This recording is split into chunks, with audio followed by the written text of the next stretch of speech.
This week I'm looking at making the cell door for the Walking Dead diorama from Series 3. This is going to be quite a different sort of build, I suppose, but only a little one. But as you can see, looking at this reference image, there's quite a few bars involved, so I'm going to use some plastic rod to make those and kind of get the framing right and show my process for doing that, basically. So let's see how I got on.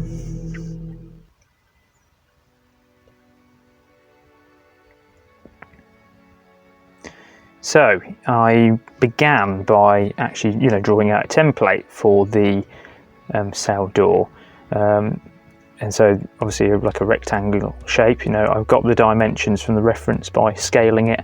I go to 117% on my particular laptop, which allows me to get it to the 1/24th scale. I can get it on the screen the correct scale then, and that's how I do it then.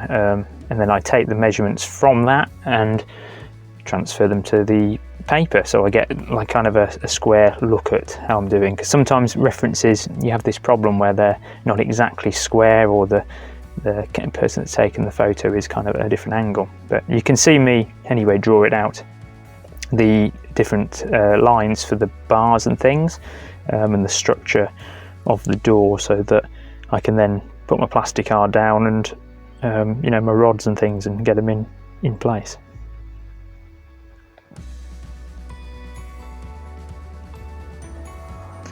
So yeah, I'm being very careful to get those measurements right, distances between those bars that go across, and this just all means that I can get it exactly level, and it makes it really neat as the final piece. Obviously you want to draw in the handle, the lock area as well, make sure that's in there, don't want to miss that out. And I thought I'd draw it on a piece of plastic card just to get that sort of sorted, so that then I can add it in when it's necessary.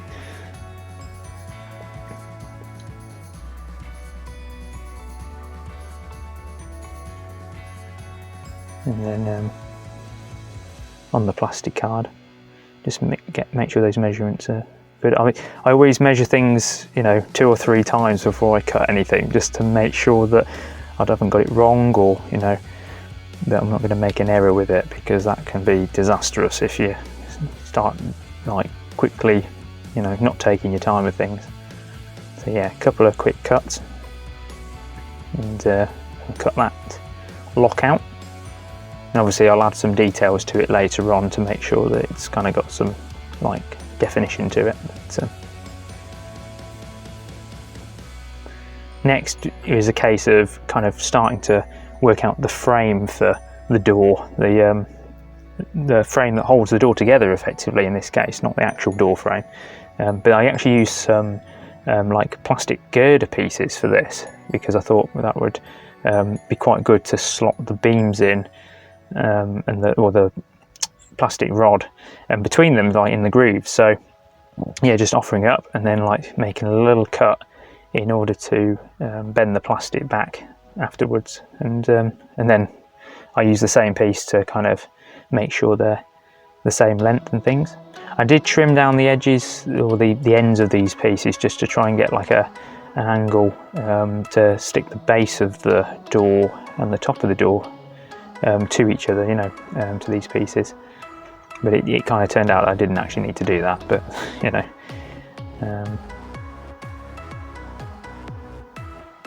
so yeah, I then decided, instead of using girder pieces, again I just used some plastic card that I felt was a good, reasonable, strong thickness, not too thin, not too thick, and then I proceeded to just cut the strip off and make sure that it was the right size to be able to support the bottom of the door and the top of the door.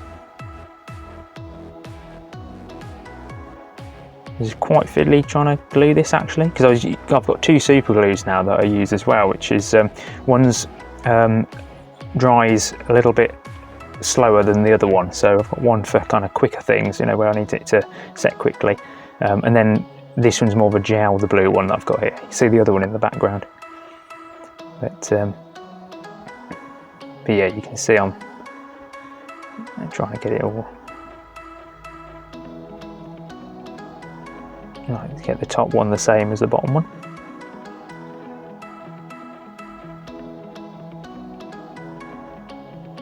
And then it's just a case of doing the same, popping a bit of glue on and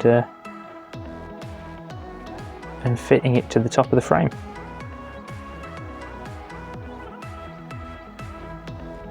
And then you just have to, with it, sometimes it doesn't always stick first time just because it takes a little bit longer. I could use the quicker super glue, the faster drying super glue, but it is runnier, so I end up having, you know, issues. I could suppose dip the pieces in it, but I don't want to waste the stuff. So the gel, I always do quite like the gel. Yeah, just hold it together, and then you do end up with a decent rectangle.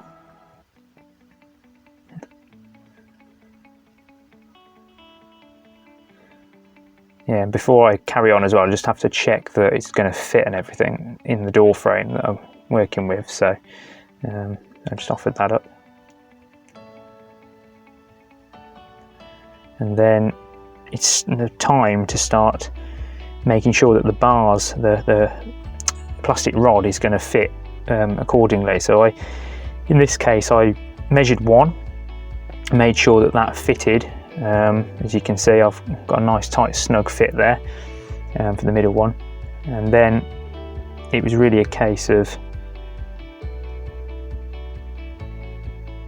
pulling that out and making sure that all the others were going to be the same length. So I just had a little count to see how many I actually need to go with that one that I'd cut, and then a case of using that one to kind of make sure that all the others are the right length.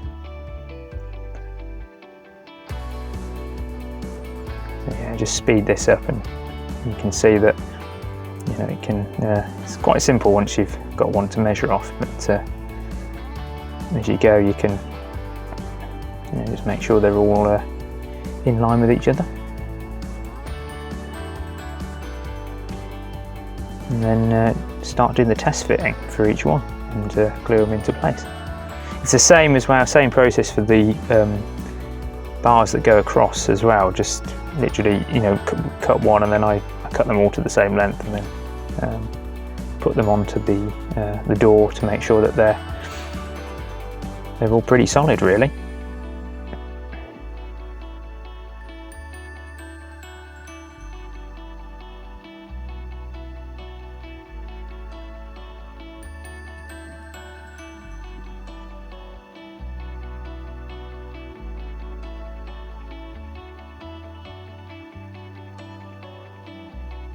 I did have to trim them down a bit as well, just to make sure that they all fit. It's you know, a bit of fettling, that's always going to be a thing with anything you make, so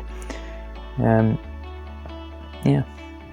So that is the door. After I'd done all the other little details, I fitted it in, and it just slid nicely into the door frame that I've made. But so far, yeah, it's coming together. I think primed up and painted and weathered accordingly, I think it will look really good, and still plenty more to go on this. So yeah, thank you for watching, and I'll see you next week.